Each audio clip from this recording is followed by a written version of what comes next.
to all of you. How nice to be here with you tonight, sharing the second episode of our new series, 21 Must-Knows for Every Woman, young or mature. Who knows, if you never heard and end up doing wrong choices on account of not knowing some of the things that we will be highlighting here. Last week, Amanda started with our series talking about your worth is not negotiable. There were two words that she repeated. First of all, your worth and not be negotiable. But there was a third word that popped up in my mind, and I guess in your mind. Guess what?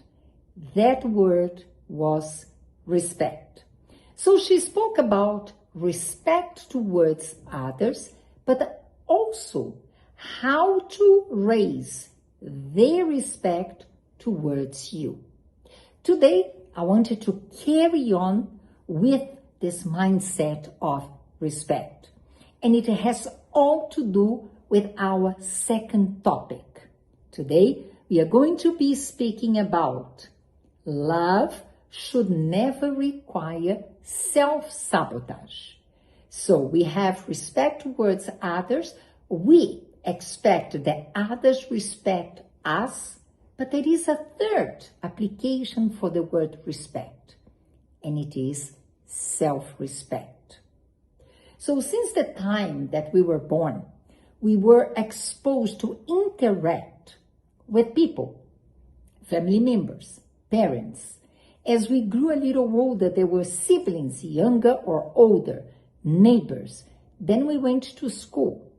And as a matter of fact, if you realize, we create habits, ideas, thoughts, and self-opinions, which we would like that people would join us in the same way of thinking, in the same preferences, and how easy it is to do well with those who have the same opinion, the same mindset, the same objectives that we do. However, it's not always possible because we come from different backgrounds, different experiences, and we all have different natures. So there are things that I had as objectives in life that might not go well with you, that may not coincide with your taste. And here we have a conflict. That conflict becomes even deeper when it is in relation to love life. Because we expect people to love us and to care for us with the same intensity, with the same intention that we show love to that person. And that should be natural. But many times in our relationships, love life specifically, and to a certain extent, friendship, we see that the other party only wants to receive, only wants to impose, only wants to showcase his ideas. Or when it's friends, the competition will always try to put us down. So is it truly love or is it friendship if I have to self-sabotage, if I have to let go all the time of my opinion, of my tastes, of my ideas, of my suggestions, and it comes to my mind, I need to do it for the sake of love. Before I carry on, I just wanted to read with you one verse from the Word of God. Because God has given us the very clear definition of love according to His standards. The same way that He loves us, He expects us to love Him back. But that kind of relationship, between us and God that forms the vertical pole of the cross needs to be the same standard, the same foundation, the same intensity in our relationship towards others. So the way that I relate to God and God relates to me should be the way that I will relate to those who are important in my life. Moreover, when it comes to love life, because I only have a future, partners for life, if respect is there. The problem is, many times, I didn't learn how to respect myself. So how can I expect that my partner, the one that I wanted to build a family with, the one that I value so much, will respect me back? So in 1 Corinthians 13, verse 4, we read like this: love suffers long and is kind. Note here that it does not say love imposes, inflicts suffering. No, I choose to let go of certain things for the sake of this relationship. But what is my limit? My limit is according to the Word of God. Would God impose on me these very same things that this person whom I am building a relationship is imposing on me? Would God betray me? Would God cause me the pain of disappointment? Remember, the poles must resemble the cross. And is kind, does not envy. Love does not parade itself, is not puffed up, full of pride. My opinion first, my way only. Kindness, to take into account the other person's need. Does not behave rudely, does not seek its own, is not provoked, thinks no evil. That is just a share of the definition of God according to the Word of God. So now, when you get the definition of love that you find, and you try to do that check with the kind of relationship that you are living in right now, does it match? Can you safely say that your partner is kind? Does he take into account your opinion, your needs? Does he accept your suggestions? Does he accept your ideas? Because let me tell you the truth. If you have to be quiet, if you cannot expose your concerns, if you have to swallow when you are humiliated in front of people, when you are ridiculed, when he looks down at you, when he makes comparisons sort of, oh, she doesn't know what is this because she didn't grow up with such benefits. Or when he is resenting the fact that maybe you had a little bit more than him. So everything that goes wrong, he throws in your face and he says, because you always had more, you think you are more than me. You are more important. You're more intelligent than me. This is not the love according to the Word of God. So if you have to let go of your values, and what are your self-values? Things that you grew up believing in and you are not prepared to make concessions. Let me give you an example. Lies. You grew up learning that you have to speak the truth. So you expect people to be honest, to always speak the truth. But now you're trapped in a relationship that truth is not there. So you have to make that concession. You hear the lie, you find out the truth, you have to forgive so that this relationship goes on. you never have the opportunity to expose your ideas.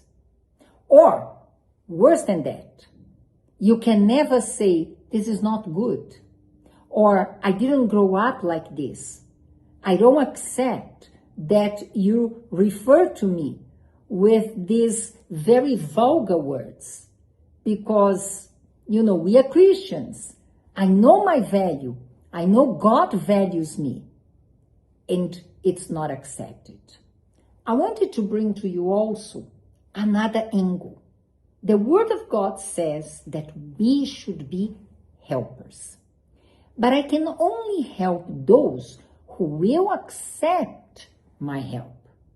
How can you do your role, develop your role of helper in this relationship if your ideas, if your concerns, even if your dislikes are never taken into account?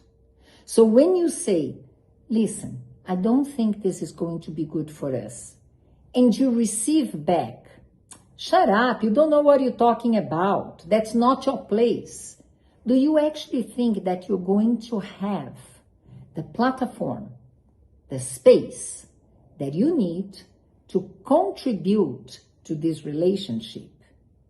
If there is disregard to your opinion now, how will that grow if you build a family, if you have kids?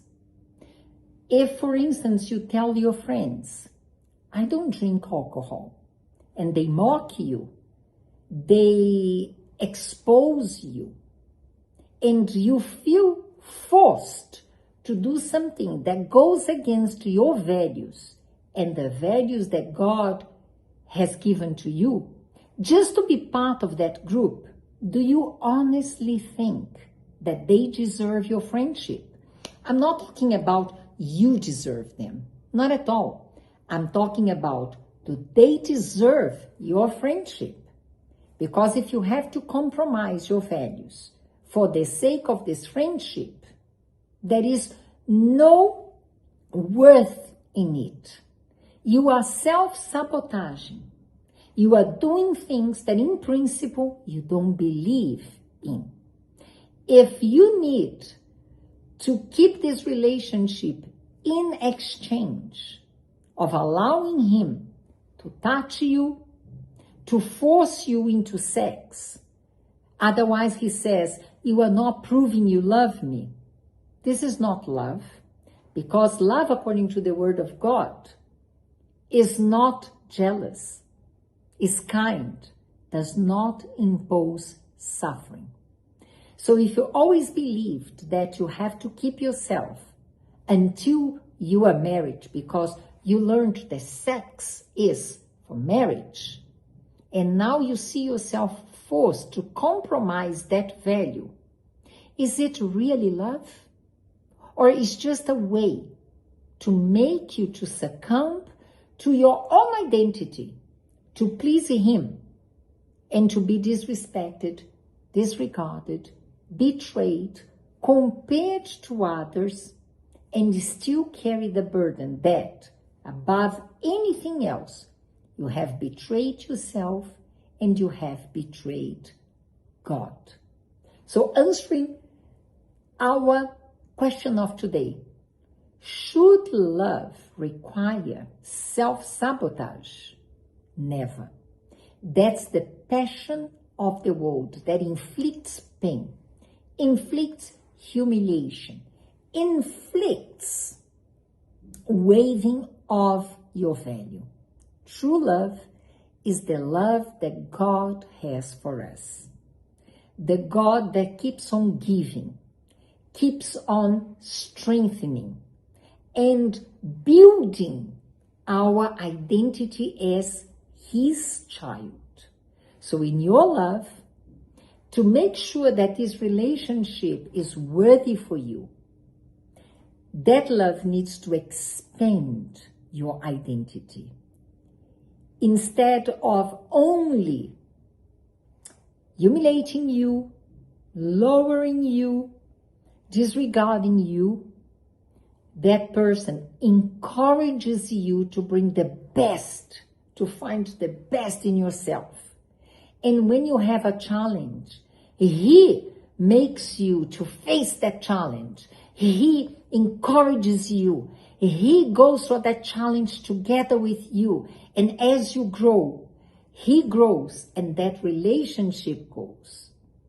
If you have to erase your identity, particularly of a Christian, this relationship is not for you. Because God encourages us, strengthens us, gives his love for us. Therefore, that is the pattern of relationship of love that I need to have to offer to others, but not only to offer, to expect to receive back.